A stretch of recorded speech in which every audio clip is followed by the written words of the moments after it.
Om Shanti. Good morning. अव्यक्त मुरली 30 मार्च 2025। बाबा का मीठा मीठा लेटर हम मीठे मीठे बच्चों के मीठे मंथन के लिए। मंथन शुरू करने से पहले सर्वशक्तिमान शिव बाबा की शक्तिशाली किरणों के नीचे बैठ जाते हैं और अनुभव करते हैं कि मैं मास्टर सर्वशक्तिमान आत्मा हूँ, सर्वशक्तिमान पिता की संतान हूँ। ये मुरली अव्यक्त बाप दादा के रिवाइज कोर्स 30 नवंबर 2004 की अव्यक्त वाणी है। मुरली का शीर्षक है अभी अपने चलन और चेहरे द्वारा ब्रह्मा बाप समान अव्यक्त रूप दिखाओ, साक्षात्कार मूर्त बनो। तो ये होमवर्क हो गया एक तरह से, है ना। क्योंकि आप देखो, कहते हैं face is index of the mind. तो जो हमारे अंदर होता है वो चेहरे पर दिखाई देता है। तो चेहरे द्वारा फिर क्या होता है, जो अंदर होता है ना, वो कहीं ना कहीं चाल चलन से भी दिखाई देता है। तो उसके बारे में बाबा कह रहा है, तो उसको हम गहराई से देखेंगे। आज बाबा ने, वैसे जितनी भी अव्यक्त वाणियाँ होती हैं, सब में पहले भगवान आकर के हमारी विशेषता ही करता है। उस विशेषता द्वारा फिर हमारे भाग्य को बताता है। तो आज भी ऐसे किया है बाबा ने कि अब देख, जन्म लेते ही हमें कौन सा भाग्य मिला, है ना। हमारे भाग्य की लिस्ट अगर हम निकालें तो कितनी बड़ी, तो उसकी हम गहराई में देखेंगे। क्या वास्तव में हमारा दिल ये गाता है कि वाह मेरा श्रेष्ठ भाग्य, वाह, वो दिख गया। बाबा ने कहा एक में 3 संबंध। आप दुनिया में देखो कि हम एक आत्मा हो तो रोल अलग अलग प्ले कर सकते हैं हम, लेकिन एक में तीनों संबंध हो ऐसा कहीं मिलेगा नहीं। तो उसकी भी हम गहराई में जाएंगे। और सबसे बड़ी अथॉरिटी आज बाबा ने कहा वो अथॉरिटी है अनुभव मूर्त की अथॉरिटी। कई बार इसकी मुरली भी चल चुका है। क्योंकि थोड़ी थोड़ी बातें आती हैं तो क्या होता है, कुछ ना कुछ संकल्प चलता है। अब संकल्प चलता है तो हम क्या होता है, हमारे अंदर फिर फिक्र आ जाती है। हम बेफिक्र नहीं बन सकते। तो ये भी चेक करना कि हम बेफिक्र बादशाह कहाँ तक बने। वो कब होगा, जब साक्षी की सीट पर सेट होकर के हमें लगेगा कि ये पपेट सो हो रहा है। अब ये बहुत बड़ी बात है, इसको प्रैक्टिकल में लाना मेहनत का काम है। और आज बाबा ने शरीर को बाजा बताया हुआ कि खांसी आती थी ना, तो कभी कभी बाबा कहता था बाजे में कहीं ना कहीं कुछ प्रॉब्लम है। और बाबा ने बाप समान बनने की आज डेट पूछी है कि कब तक आप बाप समान बन जाओगे। बड़े बड़े महारथियों से पूछा, तो उसको भी देखेंगे। अगली बात और एक बाबा ने कही कि शुरू में जब ब्रह्मा बाप के पास शिव बाबा आया था तो उनसे श्री कृष्ण दिखाई देता था। लास्ट में भी ऐसे होने वाला है। और समय की रफ्तार अगर तेज जा रही है तो समय तो हमारी रचना है, और हम उसके रचता है, तो हमें कितना तेज जाना चाहिए इसके बारे में भी कहा हुआ है। और महारथियों के संग का रंग कैसे लगता है वो भी बाबा ने कहा। सेवा की मेवा कैसे मिलेगी वो भी बाबा ने बताया है। और जो ग्राम विकास का प्रोजेक्ट, समय की पुकार स्वच्छ स्वर्णिम ग्राम भारत का जो प्रोग्राम चल रहा है, जिसको यौगिक खेती कहते हैं, उसके बारे में भी बाबा ने कहा। और नम्रता और अथॉरिटी दोनों का बैलेंस बाबा ने कहा है। नम्र अथॉरिटी से बोलो, लेकिन हमारे अंदर फिर नम्रता होनी चाहिए, है ना। नहीं तो कई बार जब हम सत्य बोलते हैं तो थोड़ा आक्रोश में आ जाते हैं, तो वो भी नहीं देखना है। तो उसकी भी गहराई में बाबा ने हमको खींचा है। और क्रोध हमको क्यों नहीं करना चाहिए वो अव्यक्त इशारे में बाबा ने बताया, क्योंकि बाबा के नाम की ग्लानि होती है। तो ऐसा कुछ बाबा ने आज की पूरी मुरली में कहा। अभी देखो, बाबा को भाग्य विधाता कहा जाता। भाग्य विधाता क्यों कहा जाता है क्योंकि वो भाग्य बनाने की विधि बतलाता है। और ऐसे भाग्यवान बच्चों को भगवान देख करके हर्षित होता। आप सोचो, पूरा अगर कल्प उठा करके हम देखें तो इस कल्प के अंदर सबसे श्रेष्ठ भाग्य किसको मिला होगा? तो आप तुरंत कहेंगे कि सबसे श्रेष्ठ भाग्य देखा जाए तो लक्ष्मी नारायण का है, श्री कृष्ण का, यही आप कहेंगे। हम क्या, सारी दुनिया कहेगी। अब इस भाग्य का आधार क्या है? उनका भी अगर कहो तो भाग्य इतना श्रेष्ठ क्यों है? क्योंकि उसके पिछले जन्म ने भाग्य विधाता अर्थात शिव बाबा ने भाग्य बनाने की कलम उनके हाथ में देती थी। अब अपने ऊपर लेना है, क्या भगवान ने मुझे भाग्य बनाने की कलम नहीं दी? क्योंकि हमारा जन्म कैसे हुआ है? भाग्य विधाता द्वारा जन्म हुआ, और जिसका जन्म भाग्य विधाता द्वारा हो उसका श्रेष्ठ भाग्य उससे ज्यादा किसका हो सकता है? आज देखो, कोई मान लो जो बच्चा भी सपोज भारत के या विश्व के बहुत बड़े बड़े लोग हैं, चाहे भारत के आप अंबानी अडानी ले लो, है ना, अगर मान लो उसके घर में कोई बच्चा जन्म हो तो क्या कहेंगे? वो भाग्य लेकर के आत्मा आई है। तो ऐसे भगवान ने हमें अपना बनाया है। तो फिर दुनिया में एक कहावत बड़ी फेमस हुई कि एक व्यक्ति गया था वर्ल्ड बैंक में लोन लेने के लिए। तो लोन लेने क्यों गया? तो लोन तो ऐसे वर्ल्ड बैंक देता नहीं है। तो उन्होंने जा कर के बताया, उनको एक्चुअली कहावत ऐसी थी कि उनको शादी करनी थी कोई बहुत बड़े ये बिजनेसमैन है उनकी बेटी से। तो उनकी बेटी से शादी करने के लिए वर्ल्ड बैंक में गया, और वर्ल्ड बैंक में जा कर के बोला, मान लो कोई बिल गेट्स का ही नाम ले लिया कि मैं बिल गेट्स का दामाद हूँ। अब बिल गेट्स को दामाद को कोई लोन देने के लिए मना करेगा क्या? है ना। तो ऐसे ही अब उनके पास जा कर के क्या बोला कि वर्ल्ड बैंक में हमारा खाता है, वर्ल्ड बैंक हमको इतना लोन दे रहा है, मतलब हम बड़े होंगे, और ऐसे करके अपना सामंजस्य बना लिया। कहने का भावार्थ है कि जब किसी बड़े व्यक्ति का आपको कुछ मिलता है ना, सानिध्य मिलता है, तो हमारा भाग्य अपने आप चमक जाता है ना। आप देखो कि एक और बहुत फेमस हुआ था कि इसके पहले एक अमेरिका के राष्ट्रपति हुए हैं। तो राष्ट्रपति को एक बहुत गरीब आदमी जा कर के बोला कि भाई हमारी कुछ हेल्प कर सकते हो? तो उन्होंने कहा कि मैं एक ही हेल्प कर सकता हूं कि मैं जब बाहर निकलूंगा व्हाइट हाउस के, तो आप एक काम करना, आपके कंधे पर मैं अपना हाथ रख दूंगा और आप 30 सेकंड तक मेरे साथ चल सकते हो। वो वाली बात कही। अब जब वो वाली बात कही तो आप सोचो, वो ऐसे ही हुआ। अब जब इससे 30 सेकंड उनके कंधे पे हाथ रख करके चला, अब उसको तो कहीं ना कहीं से कुछ चाहिए था। अब उसने अपना वो फोटो दिखाया सबको कि भाई देखो प्रेसिडेंट का हाथ मेरे कंधे पर है। तो फिर क्या हुआ होगा आप सोचो। तो हमारे कंधे पे किसका हाथ है? नशा रहना चाहिए कि हमारा जन्म किसके द्वारा हुआ है? स्वयं भाग्य विधाता द्वारा हुआ है, कोई श्रेष्ठ नहीं है। तो इससे श्रेष्ठ भाग्य तो कोई हो ही नहीं सकता। और वो हमें क्या करना पड़ेगा? अपने भाग्य की अगर लिस्ट निकालो, क्या क्या मिला हमें। वैसे तो बाबा कहता है अप्राप्त नहीं कोई वस्तु ब्राह्मणों के जीवन में। तो क्या क्या मिला हमें? आप देखो, कल भी कहा था अलंकार हमें, जो वास्तव में अलंकार तो हमारे हैं ना, दे दिए विष्णु को। क्या क्या दे दिया?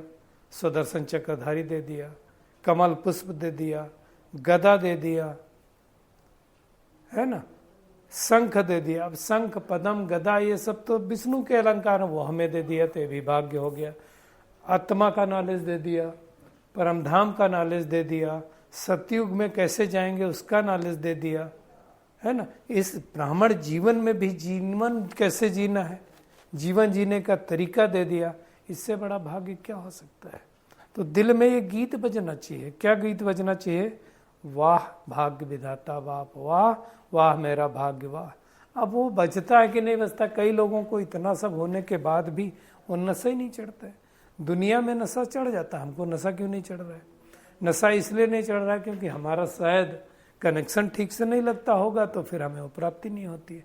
अब जिसका बाप भाग्य विधाता हो उसको तो नशा चढ़ना चाहिए। और वो भी एक बाप खाली नहीं है, एक में तीनों है, बाप भी है, शिक्षक भी है, सदगुरु भी है। आप सोचो, बाप बनकर पालना दे रहा है, शिक्षक बन करके पढ़ा रहा है, सदगुरु बन करके जीवन मुक्ति दे रहा है। आज दुनिया में देखो बहुत सारे संबंध हैं, लेकिन एक संबंध में तीनों नहीं हो सकता। इन अलग अलग हो सकता है कि जैसे कोई आत्मा किसी का पिता है ना, किसी का पुत्र है, किसी का पति है, किसी का दोस्त है, तो वो हो सकता है। एक ही व्यक्ति हो सकता है कि 5 संबंध निभाए, लेकिन एक व्यक्ति 3 संबंध हर एक से निभाए, ये हो नहीं सकता।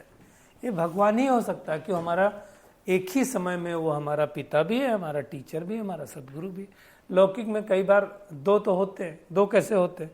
मान लो किसी का पिता जो है स्कूल का टीचर है, अब उसका एडमिशन उसी स्कूल में हुआ जिसका वो टीचर है, तो 2 तो हो सकते हैं, तो गुरु नहीं हो सकते उस रीति से।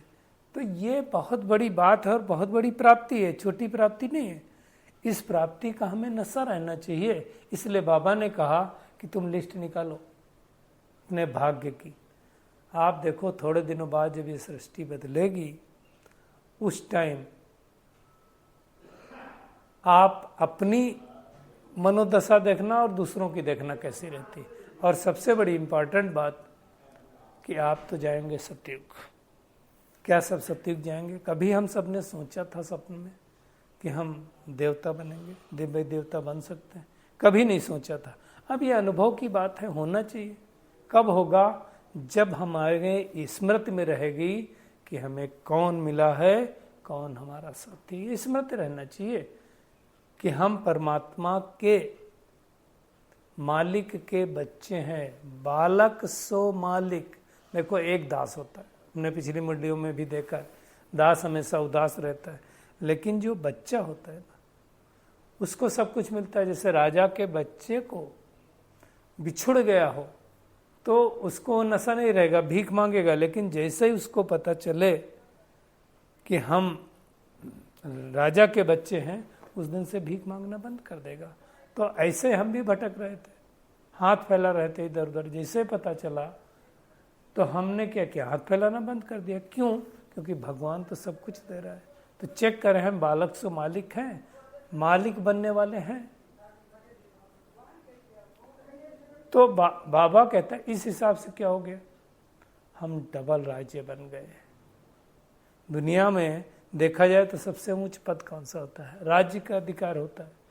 राज्य अगर किसी मिल जाए तो राज्य अधिकार, तो हम डबल राज्य कैसे हो गए? अभी स्वराज्य अधिकारी हैं, अपनी कर्मेंद्रियों का अधिकारी, और भविष्य में अनेक जन्म राज्य पद के अधिकारी होंगे। एक जन्म की बात नहीं, 21 जन्मों की बात है। वैसे तो देखा जाए द्वापर युग में भी हम राजा होंगे कहीं ना कहीं के। इतने हैं कि नहीं है, ये चेक करो। तो डबल राज्य लोग नहीं बन पाते हैं। हाँ, अब चेक करना इस समय राज्य है कि नहीं है छोटा सा जन्म, पढ़ाई छोटे से जन्म की है, लेकिन प्राप्ति अनेक जन्मों में देने वाली है। लेकिन उसका आधार क्या है? इस समय, इस जन्म में अगर अखंड और निर्विघ्न राज्य चलता है स्व के ऊपर, तो भविष्य में चलेगा। क्योंकि पिछली मुरलियों में बाबा ने क्या कहा था? जितना समय अभी स्वराज्य अधिकारी बनेंगे उतना भविष्य में बनेंगे। अभी कम समय बनेंगे तो भविष्य में कम समय बनेंगे।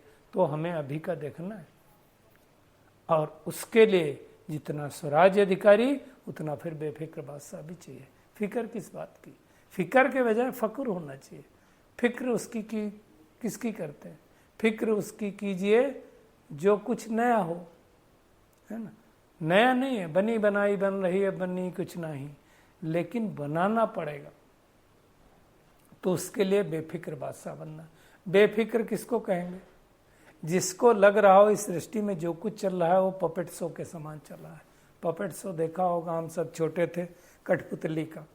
तो वो व्यक्ति करता था, कठपुतली को नचाता रहता था उंगलियों से, जैसे हमने तो पहला वो वाला गीत जो एक बहुत फेमस हुआ था बॉबी फिल्म का, झूठ बोले कौवा काटे, तो वो पीछे से वो उंगलियों द्वारा वो रस्सियाँ चलाते थे और वो पपेट दिखाते थे। तो अभी हमको पता था कि वो पीछे से कोई उसका कंट्रोल कर रहा है, तो ऐसे हमें पपेट शो लगना चाहिए जो कुछ परिस्थितियाँ हो रही। बाबा ने तो एक बार और कहा कि तुम सब कठपुतलियाँ हो, तुम्हारी डोर ऊपर से बंधी हुई, अभी किसकी डोर बंधी होगी? जो परमात्मा के साथ मन बुद्धि रखेगा। अगर थोड़ी भी चिंता है तो हम बेफिक्र बादशाह नहीं है। चिंता होनी चाहिए, चिंतन चलना चाहिए। चिंतन मतलब इसलिए कहते हैं, गीत भी है हमारा ना, प्रभु चिंतन करो, चिंता नहीं। चिंता चिता बना देती है। चिता और चिंता में कितना, एक बिंदी का ही तो फर्क है। तो हमें किसी बात की चिंता नहीं करना है, प्रभु चिंतन करना है। अब जितना जितना प्रभु चिंतन करेंगे और ये संकल्प करेंगे मैं बेफिक्र बादशाह आत्मा हूं, तो जो थोड़ी बहुत बातें बची हैं ना वो भी चली जाएंगी। लेकिन इसके लिए अवस्था कौन सी चाहिए? वो अवस्था चाहिए साक्षीपन की। अगर साक्षीपन की अवस्था में रहेंगे, भगवान को अपना साथी बनाएंगे, तो ये सो पपेट सो नजर आएगा। बाबा ने कहा जो भी पेपर आते हैं वो क्या होता है, कागज का शेर बन करके आते हैं। है कागज का लेकिन शेर आया है ना। तो आप सोचो अगर कागज का शेर आएगा तो फिर विजयी तो होंगे है ना। बाबा ने तो कहा प्रकृति को, माया को भी चैलेंज करो कि आओ, हम कल पहले भी विजयी बने थे, कल बाद भी बनेंगे, ये पक्का। बाबा ने आज कहा माया को भी पता है, प्रकृति को भी पता है कि अब हमारा समय जाने वाला है। माया समझ गई कि अब हमारा राज्य जाने वाला है। तो माया यानी प्रकृति और माया और टाइम और एडवांस पार्टी, समय, प्रकृति, माया और एडवांस पार्टी दोनों बाबा के पास जाते हैं और पूछते हैं कि फाइनल डेट बताओ, कब हमारा राज्य जाने वाला है और कब। प्रकृति भी बोलती है ना कि हम तो थक गए हैं, एडवांस पार्टी वाले बोलते हैं कब गेट खुलेगा। पिछली मुरली में भी बाबा ने कहा था। तो बाबा ने कहा जब कोई प्रोग्राम करते हो तो उसकी डेट फिक्स करते हो, तो अपनी संपन्नता की, बाप समान बनने की डेट कौन सी फिक्स की है? हमने की करनी है। बाबा ने वाला सवाल आदरणीय निर्भय भाई, रमेश भाई और ब्रिजमोहन भाई से पूछा था। तीनों ही सीनियर भाई यज्ञ के थे, अभी तो 2 भाई नहीं हैं, खाली ब्रिजमोहन भाई जी बचे हैं। उस टाइम बाबा ने पूछा था, क्योंकि आप देखो कोई भी प्रोग्राम की जब तक डेट ना फिक्स करो तब तक वो प्रोग्राम होता नहीं। तो हमें ऐसे ही अपनी संपन्नता और संपूर्णता की डेट फिक्स करनी पड़ेगी। देखो लक्ष्य नहीं तब तक लक्षण नहीं मिलेगा। तो लक्ष्य के बगैर लक्षण लेने में क्या होता है, अलबेलापन आता है। हमने मान लो लक्ष्य रख दिया कि इस डेट को प्रोग्राम करेंगे, तो फिर हम वो तैयारी करते हैं। तो ऐसे ही लक्ष्य के समान लक्षण धारण करना है ना। ये बाबा ने कई लोगों से पूछा, जयंती दीदी से पूछा, प्रेम बहन से भी पूछा, सबसे पूछा। तो लक्ष्य के द्वारा लक्षण हमें ले करके आना है। और उसके लिए बाबा ने कहा कि क्या करो, जो भी नशा रहता है, निश्चय रहता है, उसको अपने चलन और चेहरे से दिखाओ मतलब होगा अंदर निश्चय और नशा, तो चेहरे और चलन से दिखाई देगा। बुद्धि में याद रहना चाहिए, स्मृति रहनी चाहिए कि हम कोई साधारण नहीं हैं, असाधारण बाप के असाधारण बच्चे हैं। वो कब होगा? जब हम न्यारे और प्यारे होंगे। इतना बड़ा भाग, इतना बड़ी पढ़ाई, इतना बड़ा पद, इतनी बड़ी वर्षा, तो चेहरे और चलन से दिखाई देना चाहिए ना।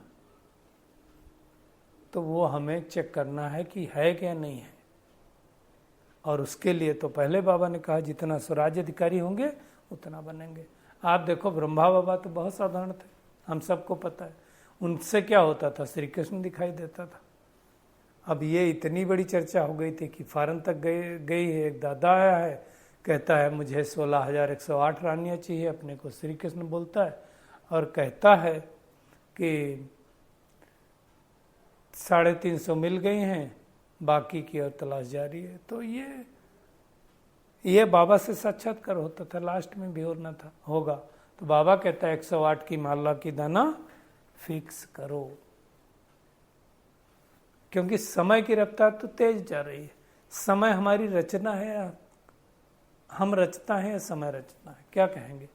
हम रचता है ना, समय हमारी रचना है। तो फास्ट कौन जाएगा? समय जाएगा या हम जाएंगे? तो समय फास्ट जा रहा है, क्या मैं उतना फास्ट जा रहा हूं? वो हमें चेक करना है। तो हम उसके लिए क्या करना पड़ेगा? स्वरूप और सेवा दोनों साथ साथ होने चाहिए। और बाबा ने कहा पंजाब के भाई बहनों से मिलने के लिए मिलते समय कि महारथियों का संग का रंग सहज लगता है, तो हमें संग का रंग जरूर रखना। और उसके लिए क्या करना है? पुण्य का खाता जमा करना है। जितना जितना पुण्य का खाता जमा करेंगे। पुण्य का खाता कैसे जमा होता है? तो जो पिछली मुरली में कहा था कि सबको सम्मान दो, सम्मान में रहो और सम्मान दो। सम्मान देंगे तो हमें दुआएं मिलेंगी, इसमें कोई डाउट नहीं है। आज के वरदान पर आते हैं। नम्रता और अथॉरिटी के बैलेंस द्वारा बाप को प्रत्यक्ष करने वाले विशेष सेवाधारी भव। देखो, जहाँ बैलेंस होता है वहाँ कमाल दिखाई देता है। कई लोग बैलेंस भूल जाते हैं। बैलेंस किसका चाहिए? तो आज जो बाबा ने कहा, आप किसी को मान लो सत्य बात बोलते हैं। अब कहते हैं, दुनिया में लोग कहते हैं सत्य कड़वा होता है। क्यों कड़वा होता है? क्योंकि किसी की सच्चाई उजागर होती है। कड़वा कब लगता है? जब नम्रता हम भूल जाते हैं, सभ्यता भूल जाते हैं। सत्यता बोलते समय सभ्यता होनी चाहिए, नम्रता होनी चाहिए। अब सत्यता के साथ नम्रता पूर्वक, सभ्यता पूर्वक किसी का बाप का परिचय देंगे तो पक्का प्रत्यक्षता होगी। लेकिन हम परिचय तो दे देते हैं, उस समय हमको कोई ना कोई अभिमान होता है, तो फिर होगा नहीं। बोल स्पष्ट होने चाहिए, स्नेह भी होना चाहिए, नम्रता भी होनी चाहिए, मधुरता भी होना चाहिए, तब प्रत्यक्षता होगी। और उसके लिए बाबा ने कहा बीच बीच में सामने वाली आत्माओं को क्या करो? अनुभव कराते जाओ, क्योंकि अनुभव से बड़ी कोई चीज नहीं होती है। और बाबा ने कहा समय पर कोई भी साधन न हो तो साधना में विघ्न न पड़े। हो सकता है कोई साधन के बसीभूत हो करके हमारी साधना नहीं रुकनी चाहिए, है ना? ऐसा नहीं होना चाहिए। मैं कल की आपको बात बताता हूँ, कुछ इशू होगा शायद ऐप में, नेटवर्क में, तो वो हम लॉगिन नहीं कर पा रहे थे। मैं ये इसकी बात कर रहा हूँ, टेलीग्राम की। तो भाई बहनों को ये चाहिए उस टाइम में 5-7 मिनट हो गया, नहीं हो गया तो आप चालू कर दो। डिपेंडेंसी नहीं होनी चाहिए, तो हमें वो ध्यान देना है। और